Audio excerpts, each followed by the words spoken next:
প্রতিবেশী দেশ ভারতের কিছু গণমাধ্যম, কিছু সাংবাদিক কিভাবে নাচে আর আমাদের দেশের বিরুদ্ধে কথা বলে না, দেখছেন না আপনারা? তার নাচ দেখার জন্য আমাদের এখানে অনেক লোক ওই ইউটিউব চ্যানেলগুলো দেখে। আমরা কি তার প্রতিবাদ করতে পেরেছি? পারিনি। আমাদের এখানে যে গণমাধ্যমগুলো ছিল তাদের উচিত ছিল না যে ভারত আমার দেশ নিয়ে গুজব সৃষ্টি করছে, আমার দেশ নিয়ে যে সব নিউজ করছে সেটা সত্য না, আমাদের এখানে গণমাধ্যমে এগুলো তুলে ধরার কথা ছিল না, কিন্তু তুলে ধরছে না। না, সাইবার সিকিউরিটিটা সেটা ভিন্ন জিনিস। সাইবার সিকিউরিটি মনে করেন ব্যাংকের সাইবার, অর্থ লেনদেনের যে সাইবারটা, সেটাও সাইবার সিকিউরিটি।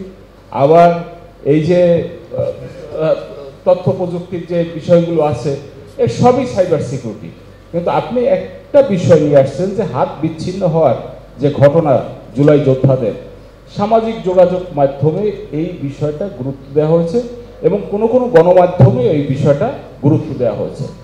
সামাজিক যোগাযোগ মাধ্যমটা এখন এমন একটা প্রভাব বিস্তার করছে যে আমি যদি মনে করেন দেশের প্রধান প্রধান পত্রিকায়, প্রধান প্রধান টেলিভিশনে কোনো নিউজ করি, ওইটা কিন্তু মানুষ অনেকটা বিশ্বাস করে না। কিন্তু ফেসবুকে যদি কিছু যায়, ওইটা মানুষ বিশ্বাস করে। গ্রামের অনেক মানুষ আছে যারা বলে যে এটা ফেসবুকে আসছে, এটা সম্ভবত আপনারাও জানেন। তো এই যে বিষয়টা, আমি এখান থেকেই শুরু করব যে হাত বিচ্ছিন্নের যে ঘটনাটা, এটা তো ঘটনা একটা ঘটছে, কিন্তু সন্ত্রাসী কর্মকাণ্ড যেটা হয়েছে সেটা কিন্তু উঠে আসেনি। উঠে আসছে কি হাত বিচ্ছিন্নের যে ঘটনাটা, সেটা এটা কেন হয়েছে? পরিকল্পিতভাবে এই কাজটা করা হয়েছে যাতে আমাদের ভিতরে যে একটা সমঝোতা আছে, আমাদের ভিতরে যে একটা বোঝাপড়া আছে, আমরা যে একে অপরকে বুঝতেছি এই 5 আগস্টের পরে, সেই জায়গাটা যাতে ফাটল ধরানো যায়, এটা তো উদ্দেশ্য। উদ্দেশ্য হচ্ছে আমাদের এখন যারা আইন শৃঙ্খলা রক্ষায় যারা রাত দিন পরিশ্রম করছে তাদেরকে বিতর্কিত করা। আজকে এই দুপুরে আমি যখন আসতেছি এই সেগুনবাগিচায়, তখন এই রমনা এলাকার ডিসি উনি ফোন দিয়েছেন আমাকে, পুলিশের ডিসি। উনি ফোন দিয়ে বলছেন যে এই বিষয়গুলো গণমাধ্যমে আসছে, এই বিষয়গুলো সত্য না, আপনারা খোঁজ নিয়ে দেখেন, এখানে আমাকে উদ্ধৃত করা হয়েছে কিন্তু এমন কোনো ঘটনা ঘটেনি।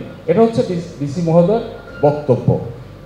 এই যে এই শিক্ষকদের আন্দোলনকে কেন্দ্র করে উনি বলেছেন এই শিক্ষকদের যে আন্দোলন, এখানে অনেক লোক আছে যারা ঢুকে পড়েছে এবং তারা পরিস্থিতি ঘোলাটে করতে চায়। যখন সব শিক্ষক শহীদ মিনারে চলে গেল, তখন কিছু শিক্ষক বলল যে তারা ওই জায়গা থেকে নড়বেন না। কারণটা কি? এখন আমাদের গণমাধ্যম হচ্ছে এরকম একটা বিষয় যে বিষয়টা সব জায়গা থেকে গুরুত্বহীন হয়ে পড়ছে। এই গুরুত্বহীনতার কারণ আছে। কারণটা হচ্ছে আমাদের যারা নীতি নির্ধারক আছেন তারা কিন্তু শুরু থেকেই এই বিষয়টা কেমন যেন একটা উদাসীন ভাব, যে কারণেই কিন্তু দালাল শ্রেণী, গণমাধ্যমের দালাল শ্রেণী সৃষ্টি হচ্ছে। তা আমরা এই বর্তমান পরিস্থিতিতে আমরা কিন্তু ওই মাপের কোনো দালাল দেখি না। এখন কিন্তু ইউনূস সাহেবের বিরুদ্ধেও লেখা যায়, উপদেষ্টার বিরুদ্ধে কিন্তু অনেক জায়গায় নিউজ হয়, কিন্তু কোনো জায়গায় ফেরেট করা হয়েছে প্রধান উপদেষ্টার বিরুদ্ধে লেখার কারণে বা তাকে নিয়ে আলোচনা সমালোচনার কারণে কারো ওই যে সামাজিক যোগাযোগ মাধ্যমের আইডি বন্ধ করে দেওয়া হয়েছে, এমন কিন্তু ঘটনা এই সরকারের আমলে এখন পর্যন্ত আমাদের জানা নেই, দু একটা টুকটাক ঘটনা ছাড়া, বিচ্ছিন্ন ঘটনা ছাড়া। তো আমরা সেই ক্ষেত্রে অনেকটা নিরাপদে কিন্তু সাংবাদিকতা করছি। আপনি দেখেন শেখ হাসিনা যখন ছিলেন, প্রেস কনফারেন্স হতো, সেখানে এক শ্রেণীর লোক মানে লোক বলতে অনেক বড় মাপের সম্পাদক অথবা টিভি চ্যানেলের সিএনই মালিক, এরা গিয়ে শেখ হাসিনাকে তেল দেওয়ার জন্য বসে থাকতেন। সেই দৃশ্যটা কিন্তু আমাদের গত এই 13-14 মাসে কিন্তু সেই দৃশ্যটা আমাদের চোখে পড়ে নাই, যে ইউনূস সাহেবকে গিয়ে তেল মারতেছেন। হ্যাঁ, ইউনূস সাহেব আপনার তো আর একটা নোবেল পাওয়া দরকার ছিল, আমরা আশা করি এই বছর আমরা আর একটা নোবেল পাবেন, এরকম কিন্তু কোনো বক্তব্য আমরা শুনিনি। হ্যাঁ হ্যাঁ, আসতে পারে, কিন্তু আমি বলছি যে এখনো আসেনি। আসতে পারে কেন, এই প্রশ্নটাই আমি মানে যেটা বললেন আর কি, আসতে পারে এই জন্য যেহেতু আজকেও আপনাদের এই জায়গায় গণমাধ্যমে স্থান পায়নি, সে কারণেই আসতে পারে, আজকে দেখেন আমার দেশের যে গণমাধ্যম, সেই গণমাধ্যমগুলোতে কারা ইনভেস্ট করছে।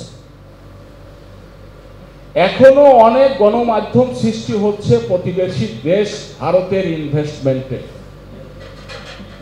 আপনারা কি সেইটা রুখতে পারছেন? পারেননি। ভারত থেকে অর্থ আসে, সেই অর্থে যদি গণমাধ্যম চলে তো সেটা ভারতের কথা বলবে না আমার দেশের কথা বলবে? বলেন। আজকে কুকি চীন যখন পাহাড়ে ব্যাপকভাবে তারা ধ্বংসযজ্ঞ চালাচ্ছে, তখন আমাদের এখানকার কয়েকটা গণমাধ্যমে নিউজ আসছে যে এই কুকি চিংয়ের পিছনে ভারতের মদত আছে, এই কুকি চিংয়ের পিছনে বার্মার মদত আছে। কয়টা গণমাধ্যমে আসছে বলেন? যেহেতু আমরা গণমাধ্যমকে ইগনোর করে আসছি, সেই কারণেই কিন্তু এই গণমাধ্যমগুলো ওই আসল যে চিত্রটা সেটা তুলে ধরছে না। প্রতিবেশী দেশ ভারতের কিছু গণমাধ্যম, কিছু সাংবাদিক কিভাবে নাচে আর আমাদের দেশের বিরুদ্ধে কথা বলে না, দেখছেন না আপনারা? তার নাচ দেখার জন্য আমাদের এখানে অনেক লোক ওই ইউটিউব চ্যানেলগুলো দেখে। আমরা কি তার প্রতিবাদ করতে পেরেছি? পারিনি। আমাদের এখানে যে গণমাধ্যমগুলো ছিল তাদের উচিত ছিল না যে ভারত আমার দেশ নিয়ে গুজব সৃষ্টি করছে, আমার দেশ নিয়ে যে সব নিউজ করছে সেটা সত্য না, আমাদের এখানে গণমাধ্যমে এগুলো তুলে ধরার কথা ছিল না, কিন্তু তুলে ধরছে না।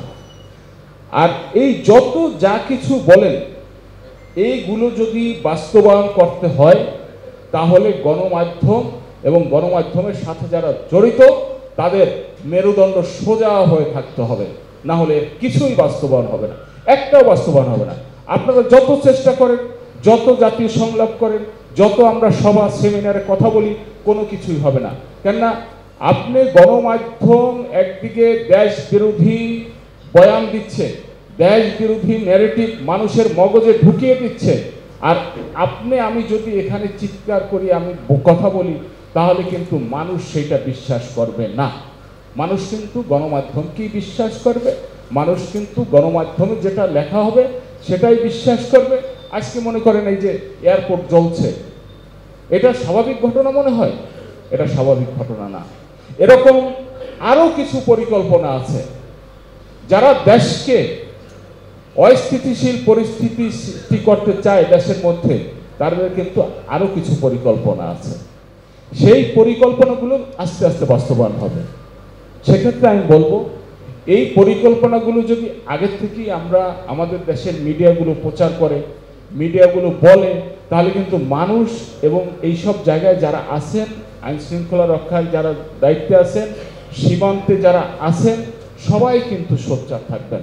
তো আমার বিনীত অনুরোধ থাকবে, যেহেতু আমি অন্য কোনো কথায় কিন্তু যাইনি, আমি শুধু গণমাধ্যমের কথাই দিয়েছি, আপনারা গণমাধ্যম যাতে শক্তিশালী হয় এবং দেশীয় গণমাধ্যম, ভিনদেশী টাকায় এখানে গণমাধ্যম চলবে, সেটা তো আমরা হতে দিতে পারি না। আজকে যদি ইনভেস্টমেন্ট থাকে ইন্ডিয়ার, সে আমার কথা বলবে না, এটা স্বাভাবিক, সে তার কথা বলবে।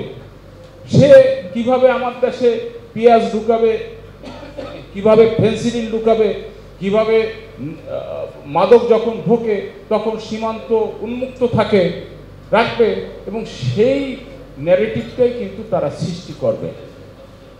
তাই আমি বলবো, আপনারা যারা আছেন, আপনারা নীতি নির্ধারক, এখানে আমার শিক্ষক আছে, আমার বয়োজ্যেষ্ঠ ব্যক্তিরা আছেন, যারা দেশের নিরাপত্তা নিয়ে চিন্তা করেন তারা আছেন, কিন্তু আমরা গণমাধ্যমকে ইগনোর করি, গণমাধ্যমকে উপেক্ষা করে এর কোনো কিছুই কিন্তু আমরা বাস্তবায়ন করতে পারবো না। ধন্যবাদ সবাইকে। আসসালামু আলাইকুম। ধন্যবাদ জনাব আবু সালেহ আতন আপনার গুরুত্বপূর্ণ আলোচনা রাখার জন্য। changeTV.press, এক ফোঁটা হলুদ নেই।